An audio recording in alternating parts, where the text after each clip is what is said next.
Chapter 1. Stone Cold. Colonel Ryan Stone wasn't a man who believed in coincidences.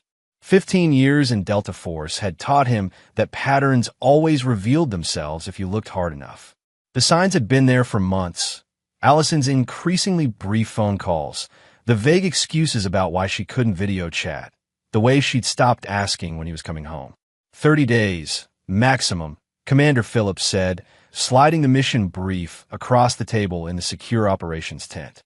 In and out of Yemen. High-value target extraction. Ryan nodded, his weathered face betraying nothing of the turmoil in his marriage. At 42, his body bore the scars of countless operations, but he kept himself in impeccable condition. His men respected him not just for his tactical brilliance, but for his composure under pressure. Among the other operators, he was known simply as Stone, partly for his last name, but mostly for his unflinching demeanor in crisis situations. "Something on your mind, Colonel?" Phillips asked. Ryan tapped the file. "Nothing relevant to the mission, sir." The truth was, he'd received a text from his childhood friend Drew Mercer just before the briefing. Drew worked at First National Bank in their hometown of Lakewood, Colorado, and his message had been cryptic, "Unusual activity on your accounts. Call when you can." Ryan had been unable to reach Drew before the briefing, but his instincts were already mapping contingencies. His marriage to Allison had been wonderful once, a decade of genuine happiness before his repeated deployments, and her growing resentment had created a chasm between them. They'd been high school sweethearts, married right after college. She'd supported his military career initially, but the long absences had taken their toll. "We move out at 0500, Phillips concluded. As the team dispersed to prepare, Ryan retrieved his encrypted satellite phone. Drew answered on the second ring. "I've been watching your accounts like you asked," Drew said without preamble. "Allison made a withdrawal of $50,000 yesterday. She's been making regular withdrawals of $5,000 to $10,000 for the past 3 months." Ryan had asked Drew to keep an eye on the accounts 6 months ago, when he'd first noticed discrepancies in their finances. "Is she withdrawing from the joint account?" "Yes, but she hasn't touched the others." "She doesn't know about them, I assume?" "No." Ryan had opened separate accounts 2 years ago when he'd first suspected something was wrong. The military had taught him to always have contingency plans. "Thanks, Drew. I need another favor." "Name it." "I want you to prepare paperwork transferring ownership of the cabin to my sister Lauren." Ryan's grandfather had left him a cabin in the mountains, a property that wasn't part of his marriage assets since it was inherited. "And I need you to courier new account cards to the address I gave you." "Already done. Lauren can sign tomorrow." Drew hesitated. "Ryan, I'm sorry, but there's more. Ben Wallace came into the bank with her last week. They seemed close." Ryan closed his eyes briefly. Ben Wallace. His neighbor, a pharmaceutical sales rep who drove a red Corvette and always had a ready smile. A man who had dined at their table numerous times during Ryan's brief periods at home. "I appreciate the intel," Ryan said evenly. "What are you going to do?" Ryan checked his watch. "First, I'm going to Yemen to extract a high-value asset. Then I'm coming home to extract myself from a toxic situation." After ending the call, Ryan accessed his personal email. There was a message from his private investigator, photos of Allison and Ben entering hotels, having intimate dinners, shopping for furniture together. The most recent photos showed Ben's car parked in Ryan's driveway overnight, while Ryan was supposedly deployed. With methodical precision, Ryan drafted emails to his lawyer, financial advisor, and security company. He authorized specific actions to be taken in his absence. Then he composed one final email to his sister Lauren, with instructions about the cabin and a storage unit he'd rented 6 months ago, already filled with the personal possessions he truly valued. As he prepared for the mission, Ryan's mind was already executing a different operation, one that would secure his future and ensure that betrayal carried consequences. Chapter 2. The Email. The Yemen extraction had gone sideways almost immediately. Bad intelligence had placed their target in a compound crawling with hostiles. Ryan's team had sustained casualties, though they'd ultimately succeeded in retrieving both the primary target and his family. Ryan himself had taken a bullet through his shoulder, though he'd continued to command the operation without faltering. 3 weeks into what was supposed to be a month-long deployment, Ryan was lying on a cot in a field hospital when Phillips brought him a satellite phone. Call from stateside, Phillips said, his expression carefully neutral. Seems important. It was Drew again. I wanted to call before you checked your email. Allison emptied the joint account yesterday, all $418,000. She left exactly $5.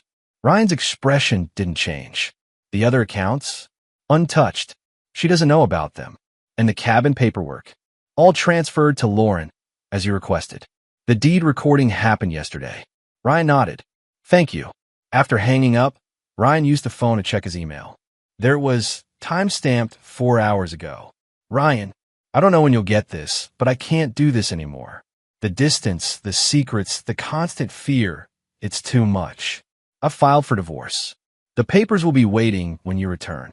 I've taken my fair share of our joint account to start my new life. I've also decided to stay in the house until it sells. It's half mine, after all. I hope someday you'll understand that we both deserve happiness. Mine is with Ben now. He understands me in ways you never tried to. Allison. Ryan read the email twice, memorizing every word, every justification. Then he typed a single word in response. Understood. He handed the phone back to Phillips. I need to be on the next transport back to the States. Your wound is not mission critical. My presence at home, however, is time sensitive. Phillips studied him. Family emergency? You could say that.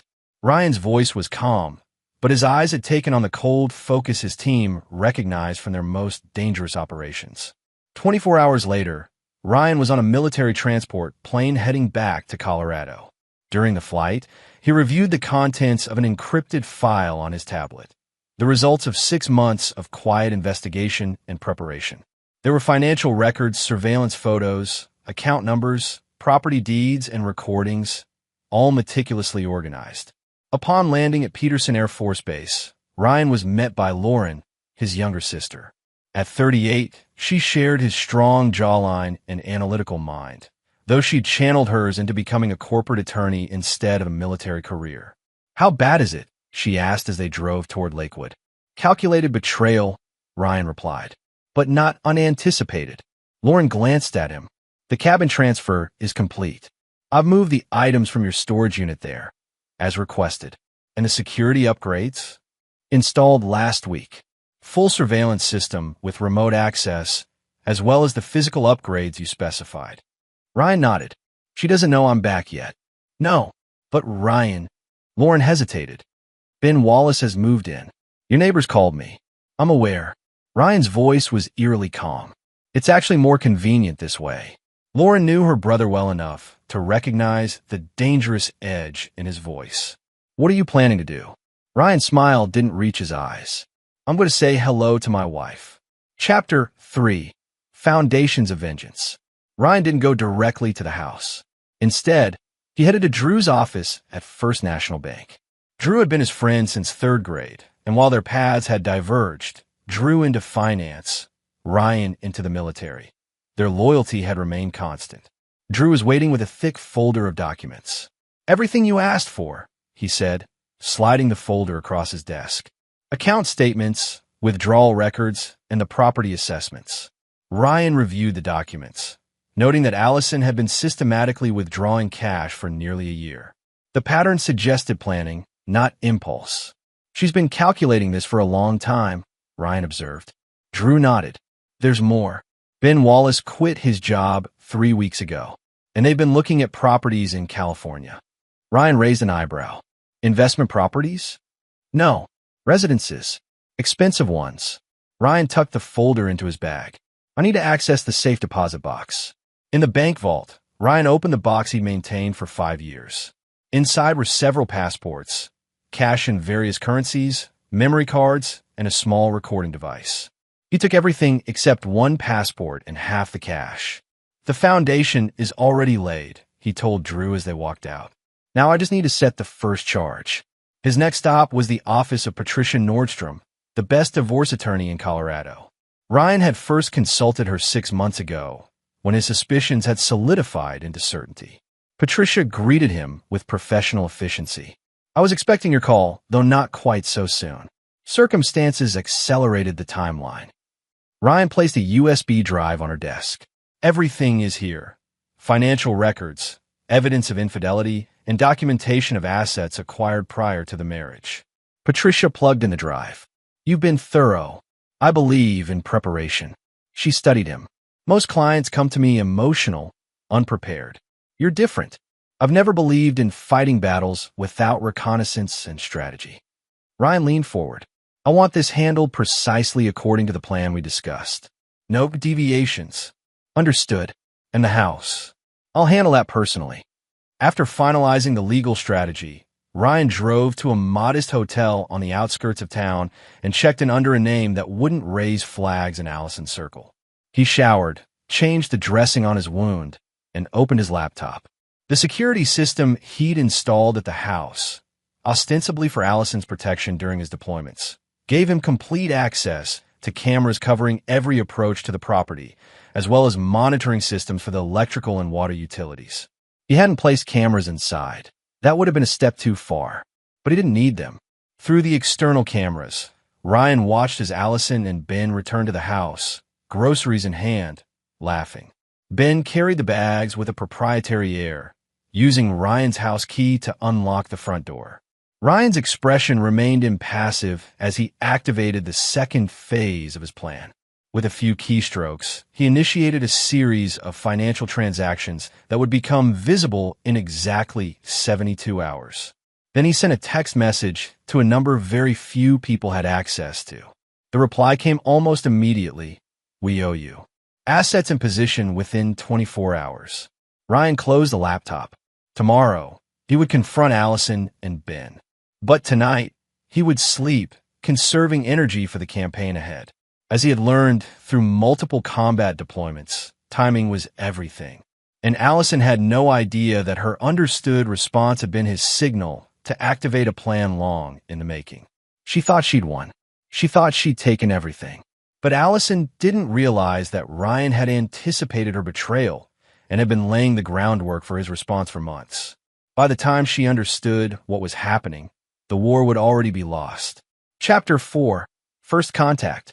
Ryan parked his rental car a block away from the house and approached on foot. It was just past 9 a.m., late enough that Ben would have left for whatever appointments a jobless pharmaceutical rep might have, but early enough that Allison would still be home. She never started her day at the real estate office before 10. He used his keys silently, entering the home he'd purchased 7 years ago. The interior had already changed. New artwork on the walls, different furniture in the living room. The framed photos of Ryan and Allison had been removed, replaced with abstract prints. Allison was in the kitchen, back turned, pouring coffee. The familiar scent of her perfume mixed with the aroma of French roast. Hello, Allison. She whirled, coffee mug shattering on the tile floor. Her face, always beautiful, went pale. She was wearing silk pajamas Ryan had never seen before. Ryan, you're not supposed to be back for weeks. Plans change. He remained in the doorway, studying her with detached interest, especially when one receives a divorce notification via email. Allison's shock gave way to defiance. You were unreachable. What was I supposed to do? Perhaps not empty our joint account? Perhaps not move your lover into our home? His tone remained conversational. Just suggestions. It's my home, too. She stepped over the broken mug, moving to put the kitchen island between them. And it was my money, too. Interesting perspective. Ryan placed his duffel on the counter. I'll be collecting some of my belongings today. Ben will be back soon. Ryan smiled. No, he won't. Ben is currently touring a property in Aspen with what he believes is a potential client. The showing will run long. Very long. Allison's eyes widened. How did you? I know many things, Allison. For instance, I know that you and Ben have been planning this for at least 14 months. I know about the hotel in Denver last March, the weekend you said you were at a real estate conference. You had me followed? Her outrage seemed genuine. No, I simply paid attention. Ryan unzipped the duffel and removed a folder. Did you really think I wouldn't notice the changes in your behavior? The new passwords on your phone? The unexplained expenses? That's paranoid and controlling. Is it paranoid if the threat is real? Ryan slid the folder across the island. These are copies of the financial records I've submitted to my attorney. You should recognize the transactions. Allison opened the folder, her expression shifting from defiance to concern as she flipped through the pages. Ryan had highlighted the systematic withdrawals she'd made, dating back more than a year. "This is my money too," she repeated, but with less conviction. "Some of it, yes. But you took all of it, Allison.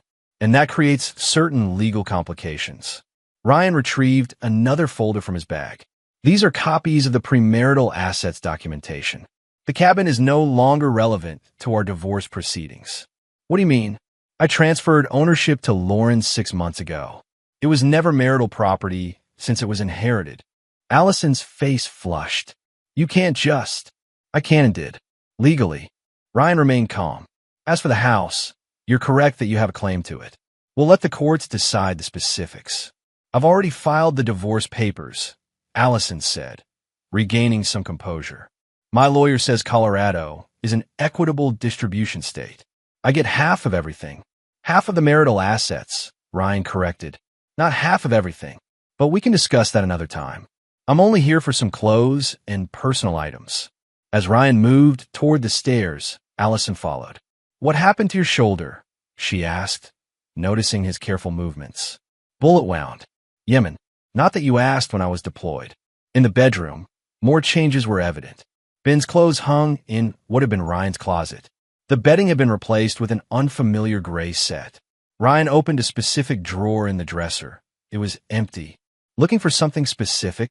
Allison asked, watching from the doorway. "Just confirming a theory." Ryan turned to the closet, retrieving a duffel bag from the back. It contained precisely what he expected, nothing of value.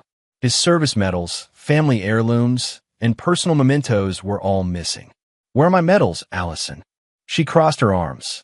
"In storage. This is my bedroom now, and I needed the space."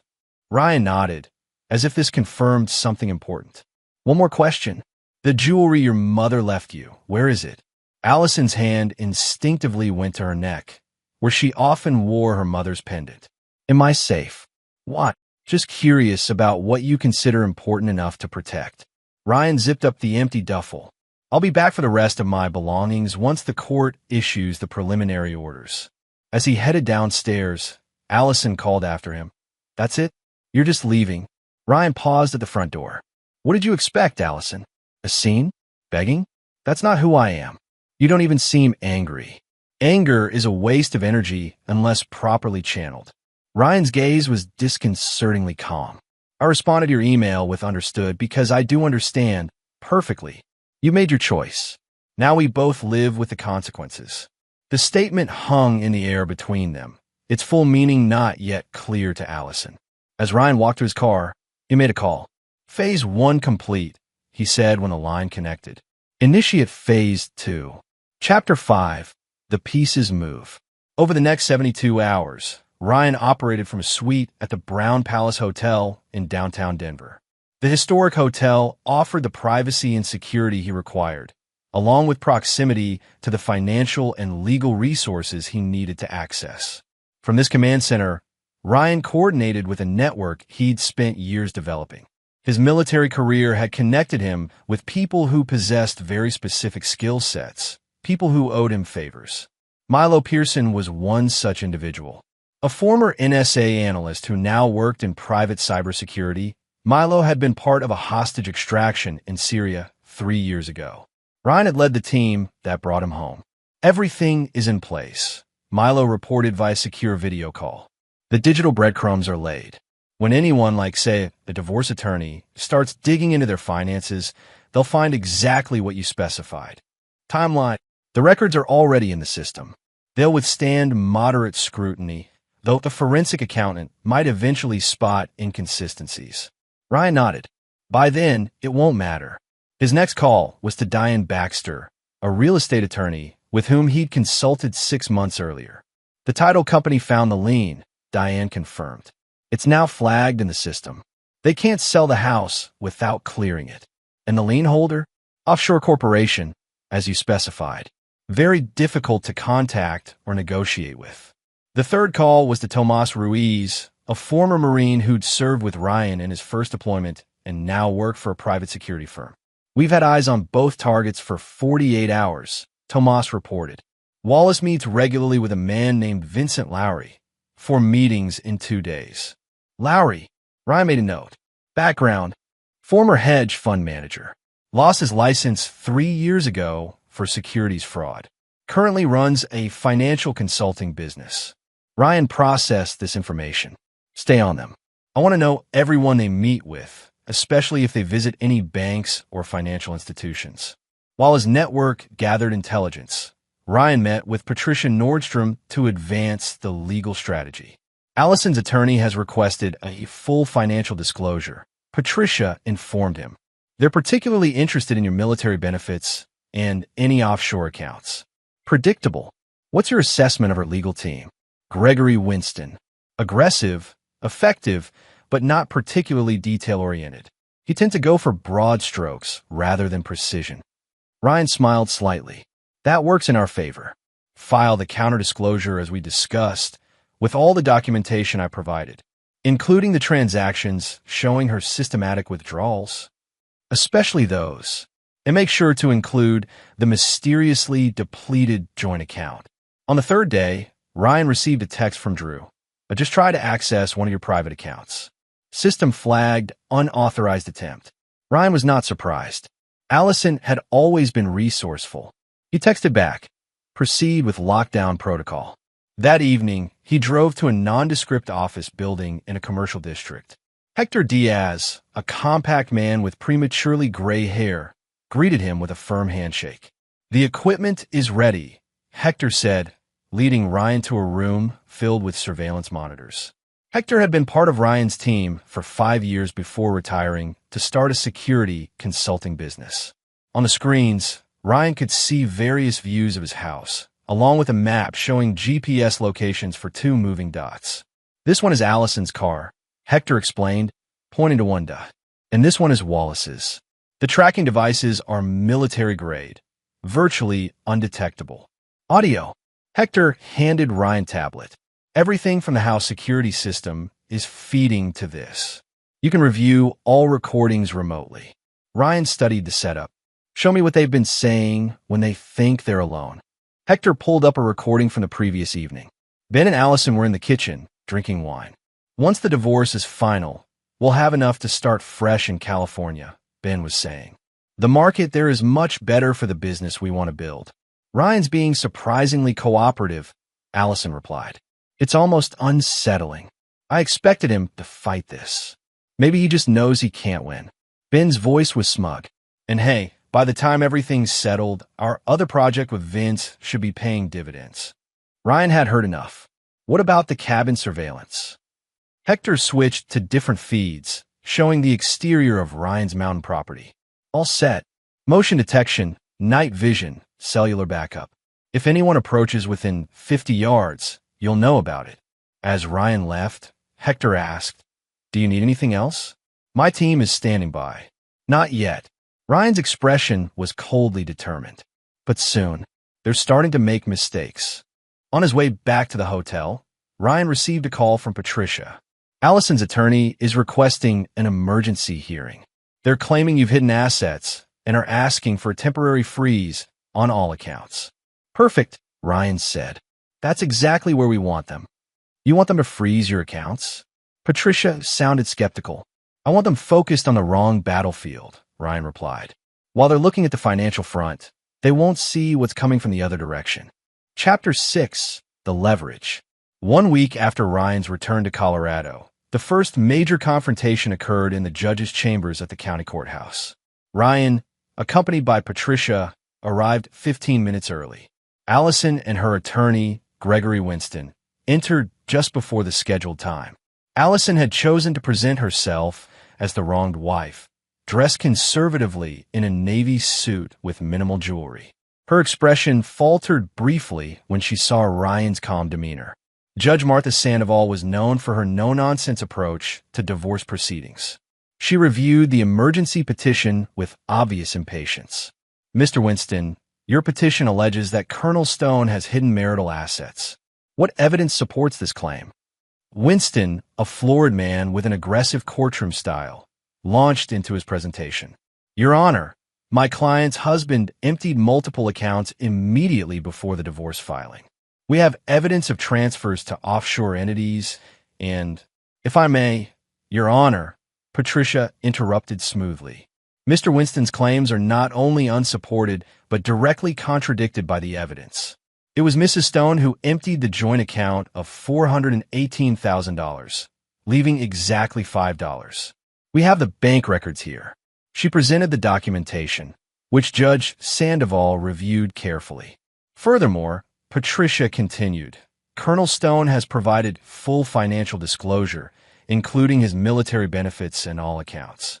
It appears Mrs. Stone is projecting her own financial misconduct onto her husband. Winston blustered. Your Honor, we have reason to believe there are additional accounts. Based on what evidence? Judge Sandoval asked sharply. My client is aware of her husband's pattern of secretive behavior. That's not evidence, Mr. Winston. That's speculation. The judge turned to Ryan. Colonel Stone, do you wish to address these allegations? Ryan stood. Your Honor, I provided complete financial records.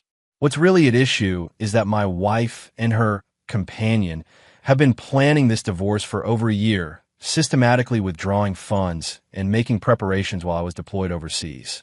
I believe the emergency petition is a tactical move to distract from their own actions. Judge Sandoval studied him, then Allison, whose composure had noticeably slipped. I'm denying the emergency petition. There's insufficient evidence of hidden assets. However, I am ordering a freeze on all remaining joint accounts pending final property division. As they left the courtroom, Allison caught up to Ryan in the hallway. This isn't over. We know about your secret accounts. Ryan regarded her with that same unsettling calm. There's a difference between secrets and privacy, Allison. But you never did understand that distinction. What's that supposed to mean? It means that while you were searching for hidden money, you missed what was hidden in plain sight. Ryan glanced at Ben, who was waiting by the elevator. By the way, how well do you really know your new partner? Allison's eyes narrowed. Better than I ever knew you, apparently. We'll see. Ryan nodded to Patricia, and they walked away, leaving Allison looking uncertain for the first time. Back at the hotel, Ryan received a call from Tomas. We've confirmed Wallace's connection to Lowry.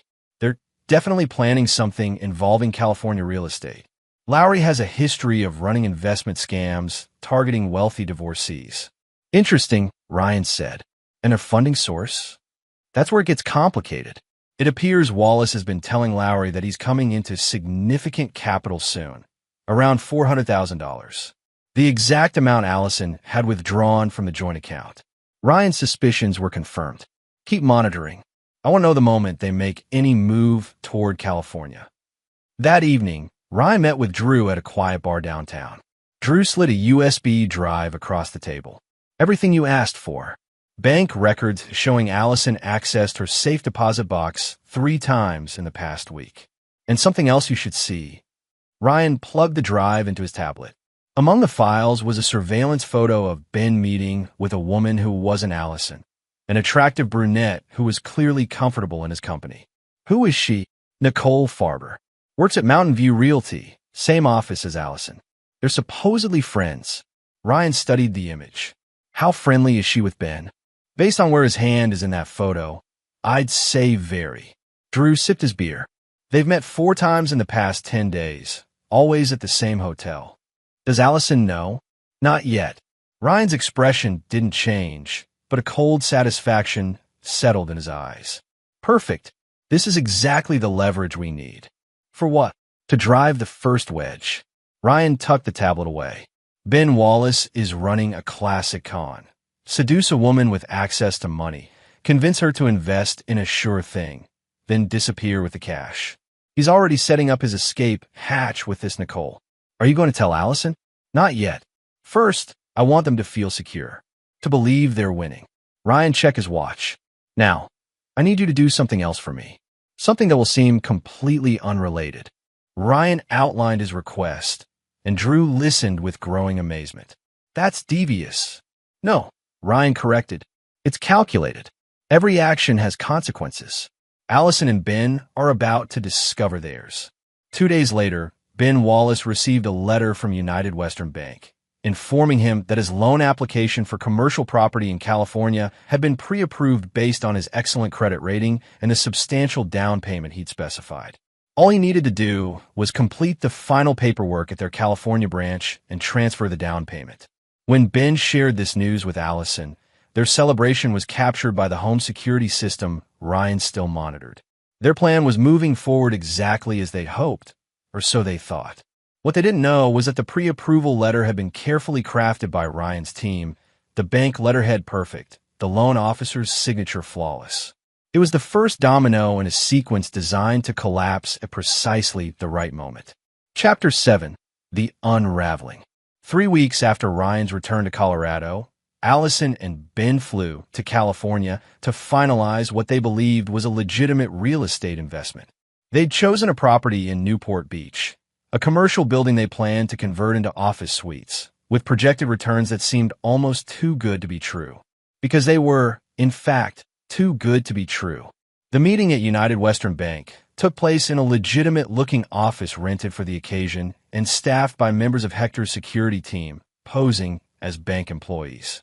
Ben confidently presented the down payment, $380,000 in cashier's checks from the money Allison had withdrawn from the joint account. The loan officer, actually a former actress who owed Hector a favor, processed the paperwork with professional efficiency, providing Ben and Allison with what appeared to be valid documentation of their investment. They left believing they had secured their future. While they celebrated with champagne at an oceanfront restaurant, the real operation was unfolding. The cashier's checks were deposited into an escrow account controlled by Patricia's law firm, not stolen, but held as evidence of financial misconduct during divorce proceedings. Meanwhile, back in Colorado, Ryan executed the next phase of his plan. Using the access codes Allison had unwittingly provided through the home security system's keystroke monitoring, he gained entry to her real estate office after hours. He wasn't there to steal or vandalize, but to place something, a small listening device in her desk drawer, matched with a tiny camera concealed in a decorative item he knew she would move. When Allison returned from California, she would find several unpleasant surprises waiting. The first came when she tried to access her email at work and discovered her password had been changed. The IT department confirmed that the change request had come from her account, using her security questions. The second surprise arrived in the form of a formal letter from the Colorado Real Estate Commission, informing her that an ethics complaint had been filed against her. The complaint, anonymously submitted with detailed documentation, alleged that she had improperly used client information for personal gain. The third and most devastating surprise occurred when she returned home to find divorce papers taped to the front door. Not the original filing, but an amended petition from Ryan's attorney that included shocking new allegations: conspiracy to commit fraud, misappropriation of marital assets, and evidence of an attempt to illegally transfer those assets across state lines. Attached to the petition were copies of the very documents she and Ben had signed in California, along with surveillance photos of them at the fake bank. Allison frantically called Ben, who had remained in California for what he claimed was a meeting with potential clients. "Ben, we're in serious trouble," she said, her voice shaking. "Ryan knows everything about California. He has copies of the paperwork, photos of us at the bank, everything." "That's impossible," Ben insisted. "Nobody knew about this except us and Vince." "Well, someone knew, and now I'm being accused of fraud." "Just calm down," Ben said. "We haven't done anything illegal. We were investing our own money." "No, Ben. It was marital assets. Money from my joint account with Ryan. Money that legally should have been frozen until the divorce was finalized." Allison's panic was growing. "This could cost me my real estate license. I could face criminal charges.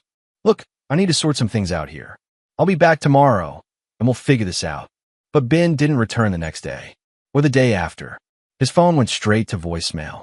His clothes remained in the closet, but his passport was gone from the drawer where Allison had seen it. What Allison didn't know was that Ben had received his own surprise in California. Photographs of himself with Nicole Farber, along with a USB drive containing recordings of him discussing his real plans. In one particularly damning recording, Ben told Vincent Lowry that he intended to cash out once the money is secured and disappear to Mexico without Allison. Ben didn't realize that Vince had been working for Ryan for weeks, ever since Ryan's team had discovered the connection and approached Lowry with a simple choice: cooperation or exposure of his previous frauds to his probation officer. Abandoned and desperate, Allison tried to access the money she'd transferred to California, only to discover that the account number she'd been given led nowhere. The bank itself was legitimate, but the specific branch they'd visited didn't exist. It was at this lowest point that Allison received a text from Ryan, my attorney's office. Tomorrow, 10 a.m. Chapter 8, The Revelation. The law offices of Nordstrom and Associates occupied the top floor of a sleek downtown building. Allison arrived 10 minutes early, her usual confidence shattered. The receptionist directed her to a conference room where Ryan waited alone, reviewing documents. He looked up as she entered. "Thank you for coming." Allison remained standing. "Did I have a choice? You've destroyed my life." "No, Allison, you destroyed your own life. I simply ensured you experienced the consequences. This is revenge. This is justice." Ryan gestured to the chair across from him. "Please sit. What I'm about to show you will take some time to process." Reluctantly, Allison sat. Ryan opened a laptop and turned it to face her. On the screen was a video of Ben and Nicole Farber in an intimate embrace. "That's from 2 months ago," Ryan said calmly. "While I was deployed, Ben was playing both of you." Allison's face paled. "Why are you showing me this?" "Because you deserve to know who you betrayed me for." Ryan clicked to another file, an audio recording of Ben talking to Vincent Lowry. "Once we secure the investment capital from Allison, I'll need about 2 weeks to transfer everything to the Cayman account," Ben's voice said clearly. "She believes we're building a life together, but that's your specialty, isn't it, Vince? Selling beautiful lies." Allison's hands trembled. "He was going to steal my money." "Your money? You mean the marital assets you illegally withdrew?" Ryan's voice remained even. "Yes, that was always his plan. Ben Wallace has done this before. 3 times, in fact. Different states, different names sometimes, but the same scheme." He slid a folder across the table. Inside were background reports on Ben, including previous aliases and police reports from women who'd filed complaints but never pressed charges. "How did you know?" Allison whispered. "I didn't initially, but once I suspected your infidelity, I started paying attention. The patterns were there, the unexplained expenses, the changes in your behavior, the new passwords. I began documenting everything 6 months ago." "So all of this, the fake bank, the California property, it was all a trap?" Ryan nodded. "One you walked into willingly, just as you walked into Ben's trap. The difference is I wasn't trying to steal from you. I was building a case." "A case for what?" "Originally, just for the divorce. I wanted to ensure you couldn't take everything we'd built together." Ryan's eyes hardened. "But then you emptied our joint account while I was on a mission. You moved your lover into our home. You crossed lines that couldn't be uncrossed." Allison's defiance resurfaced. "So you decided to ruin me? Is that it?" "No, I decided to let you ruin yourself." Ryan opened another file on the laptop, the ethics complaint filed with the Real Estate Commission. "This wasn't my doing. This came from Nicole Farber. Apparently, she discovered that Ben was involved with you at the same time, and she didn't take it well." "Nicole filed the ethics complaint? But she's my friend." "Evidently not." Ryan closed the laptop. "Here's where we stand, Allison. The money you withdrew is being held in escrow. Ben has disappeared, probably to Mexico. Your professional reputation is in jeopardy, and the divorce proceedings have barely begun." Tears welled in Allison's eyes. "What do you want from me?" "A clean break. No more games, no more lies." Ryan pushed a new set of documents across the table. "These are revised divorce terms. You keep your separate property, your car, your personal belongings, your jewelry. I keep mine, including the cabin. We sell the house and split the proceeds. The money you withdrew is returned to marital assets and divided accordingly." Allison scanned the documents. "And the ethics complaint? That's between you and the commission. I have no control over Nicole's actions. But you could tell them." "Tell them what? That you didn't knowingly participate in Ben's scheme? That would require lying under oath, and I won't do that." Allison's shoulders sagged. I never meant for things to go this far. Intentions matter less than actions, Allison. You made choices. Those choices had consequences. Ryan stood. Patricia will be here in 20 minutes to witness if you decide to sign. I'll leave you to review the documents. As he reached the door, Allison asked, Did you ever love me? Ryan? Really love me? Ryan paused, his back to her. Yes, completely. That's why your betrayal warranted such a comprehensive response. He left her alone with the documents and her regrets. Chapter 9. Ashes and Steel. 6 months after the confrontation in Patricia's office, Ryan stood on the deck of his cabin, watching a summer storm approach across the mountains. The divorce had been finalized 3 months earlier, with Allison accepting the terms he'd offered, not out of generosity, but because she'd recognized she had no better options. The house had sold quickly once the manufactured lien was removed, providing both of them with a reasonable settlement. Ryan had used his portion to expand the cabin, adding a workshop where he now spent hours crafting furniture from reclaimed wood, a skill his grandfather had taught him years ago. His phone rang, Lauren calling for their weekly check-in. I just heard some interesting news, she said after they'd exchanged greetings. Allison lost her real estate license. The commission's ruling came down yesterday. I'm aware, Ryan replied, watching lightning flicker in the distance. Did you have anything to do with that? No, that was the natural consequence of her actions with Ben. Ryan had maintained his distance from the proceedings, neither helping nor hindering Allison's defense. Speaking of Ben, there's more news. Mexican authorities found a body matching his description in Puerto Vallarta. Apparent robbery gone wrong. Ryan said nothing, his expression unchanged as thunder rolled across the mountains. Ryan, Lauren's voice held a question she wasn't quite asking. Tragic, he said finally. Though not unexpected, Ben made many enemies. The conversation shifted to other topics, Lauren's law practice, their plans for the holidays, a potential business opportunity Ryan was considering involving his furniture crafting. After ending the call, Ryan checked his secure email. There was a message from Tomas. Package delivered as requested. No complications. Ryan deleted the message, then accessed a numbered account at a bank in the Cayman Islands. The balance showed a withdrawal of exactly $50,000 2 days earlier. The agreed-upon payment for ensuring Ben Wallace would never victimize another woman. Some might call it murder. Ryan considered it preventive action, no different from neutralizing a threat on the battlefield. Inside the cabin, Ryan opened a hidden safe behind a bookshelf. Among the contents was a small journal in which he documented every detail of Allison's betrayal and his response. On the final page, he made a new entry. Justice served. Chapter closed. Later that evening, as rain lashed against the windows, Ryan received an unexpected text from a number he didn't recognize. It's Allison. Can we talk? I need closure. Ryan studied the message, considering his response. In the months since the divorce, he'd rebuilt his life with the same methodical precision he'd used to dismantle hers. He'd started a small furniture business, reconnected with military colleagues, even had dinner occasionally with a bookstore owner named Serena who asked intelligent questions and seemed genuinely interested in his woodworking. Allison was part of a closed chapter, a painful lesson in betrayal and consequence. He typed his response carefully. There's nothing left to discuss. Seek your closure elsewhere. Then he blocked her number, tossed another log on the fire, and returned to the blueprint he'd been drawing for a custom dining table. The past was settled. The future was his to build, one precise measurement at a time. In the distance, lightning struck a dead tree, splitting it from crown to root. Ryan watched the brief, brilliant illumination without emotion.